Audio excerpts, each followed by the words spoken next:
Il film che abbiamo appena visto, come dire, lo sguardo, il punto di osservazione che io ho utilizzato per vedere questo film mi sembra assolutamente, come dire, coerente rispetto all'opera di Marcel Duchamp, nel senso che ho l'impressione che il film sia come dire, un generatore di senso, un generatore di questioni, più che dare risposte, insomma, è come se implementassi in qualche modo il dibattito attorno a quest'opera. I temi dei quali l'opera e il film parla sono tantissimi, naturalmente, riguardano l'appropriazione dell'opera, riguardano la menzogna in qualche modo, l'inganno. Io mi sono chiesto, per esempio, solamente dopo aver visto il film, per quale ragione Duchamp decide di datare l'opera anche quando realizza le copie autorizzate negli anni 50, decide di datarle 1917, sapendo, e tutti lo sappiamo, che, come dire, l'oggetto originale era andato perduto fin dalla sua prima, come dire, esposizione. Ma è un film che parla anche di androginia, che parla di misoginia per certi aspetti, no? Legata anche all'ambiente artistico del primo Novecento, che, come dire, attua un processo di rivoluzione sotto molti aspetti, ma forse non tanto rispetto alla, come dire, l'appartenenza della donna nel mondo dell'arte.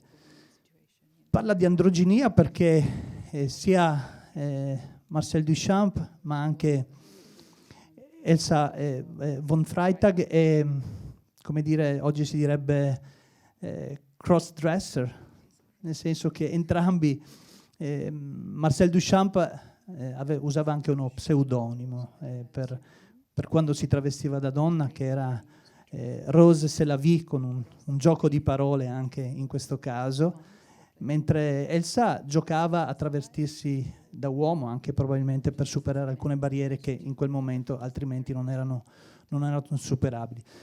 Pertanto chiedo a Barbara se era, come dire, anche negli intenti programmatici suoi quello di far sì che il film fosse appunto un generatore di complessità invece che di dare in qualche misura risposte rispetto a questo mistero che avvolge un'opera che nel corso della sua storia, più che aver, come dire, concentrato l'attenzione sul suo oggetto, sulla forma, e contro, come dire, quell'idea di arte retinica, per usare un termine duchampiano, ma concentrandosi su ciò che è dietro e intorno all'opera, su quello che genera dal punto di vista del pensiero.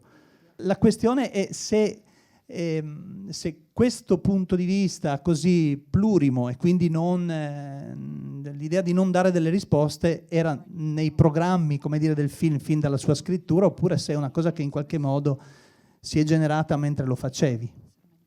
Okay, so it all started with an article where the author of the article stated that it was 100% sure that Fountain was not by Marcel Duchamp, and that it was made by a German forgotten artist, a woman, Elsa von Freytag. And for me, it was kind of very exciting moment, because I thought, what if that happened? You know, that icon is so important, and it's kind of the beginning of modern art. And in my studies in art, it was always, Fountain, before Fountain, there was a different world. And it would really be, in art historical terms, a massive thing. But I always think if somebody is 100% sure of something, I'm always getting a bit worried, because I don't believe, you can be so convinced of anything, really. So I started to do my own investigation, and I found also many arguments against this, but I also noticed something else, which was that people from either side had their own reasons to believe that he was the author or she. and that there are agendas and motives in the art world that are separated from really the authorship question and are much more related to what these people themselves want to be true. And this is another matter that I'm very much obsessed with, almost in most of my work. Allora, è iniziato tutto con un articolo in cui l'autore diceva di essere sicuro al 100% che l'autore dell'opera Fontana non fosse Marcel Duchamp, ma appunto un'artista sconosciuta tedesca, Elsa von Freytag. E questo ovviamente mi ha emozionato molto e mi sono chiesta se fosse davvero così, perché comunque ovviamente anche nei miei studi proprio artistici Fontana ha rappresentato proprio un cambiamento epocale nell'arte, no? Ha segnato veramente un grande spartiacque. Però ho pensato anche che se di solito quando qualcuno è sicuro al 100% di qualcosa, in realtà tendo a non credergli, anzi a preoccuparmi. Ho iniziato quindi a fare le mie indagini e ho capito che diciamo c'erano delle persone che credevano a tutte e due le teorie, ma di solito nel mondo dell'arte diciamo ci sono dei motivi propri per credere a una teoria oppure a un'altra, piuttosto che il semplice fatto di attribuire un'opera. Perché appunto ognuno un po' nel mondo dell'arte tende a credere quello che gli fa più comodo, quello che vuole. E un'altra questione, come dire, sulla quale ho riflettuto nel momento in cui ho visto il film, riguarda il fatto che nel film si mette in scena il processo in qualche modo del film. Lo si vede fin dai titoli di testa, no? Nei quali appunto si vede chi opera al computer per scrivere i titoli. E questa cosa arriva in un climax fino in qualche modo alla generazione virtuale del corpo di Elsa. Ecco, la curiosità mia è capire per quale ragione hai deciso di mettere in scena il processo, come dire, produttivo del film e per quale ragione hai sentito il bisogno di come dire, cercare di dare un'identità anche, come dire, materiale, fisica alla figura di Elsa. Okay, so there's basically two issues. One is why are you showing that, and two is why would you want to do that? I think I'll start with the last question. The urge to bring her to life or to try, because you see how difficult it is and how terrible it actually is, has two reasons. One is that people always want to create new life. I think that's in our biology. You are Italians mostly, Pinocchio, very well-known example. And also, I think very much as a modernist that if you show the process, that it's not taking away from the mystery, but it's actually adding to the mystery. And I also wanted to create this body because when you make a film about someone and you only have maybe 8 or 10 photographs, it's going to be a very short film.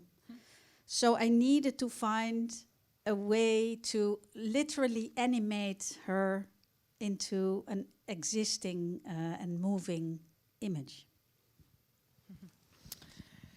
Credo che abbiamo un po' tutti una sorta di desiderio, no? Di creare la vita in qualche modo, è una cosa un po' biologica in qualche modo e poi voi siete italiani, quindi insomma la storia di Pinocchio ci insegna qualcosa e poi anche come artista diciamo moderna ho capito che se vuoi mostrare il processo creativo non toglie mistero al processo stesso, ma anzi lo aumenta e quindi ho voluto creare proprio il corpo di Elsa, perché se si fa un film su una persona di cui si hanno semplicemente 8-10 foto ovviamente verrebbe un film molto breve e invece proprio avevo bisogno di trovare un modo per animare, anche per far muovere questo corpo.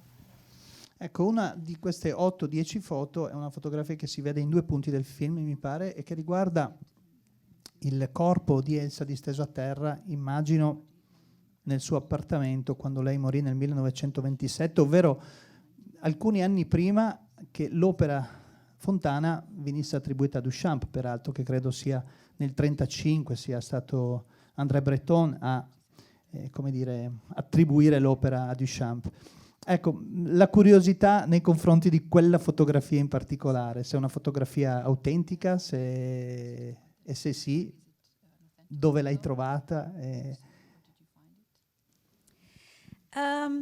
Okay, so I'm now going to take away really the curtain because I don't know if it's her in the picture. I really don't know. Okay. It can be, but I'm really not sure.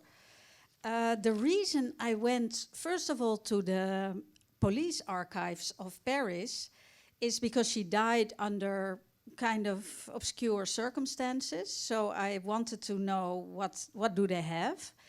But also I went because I needed photographs of interiors from 1927, and you cannot find them. It seems like they don't exist. If you find a photograph of an interior, it's a castle or some very pristine, chic house, but not a normal house where a poor artist lives.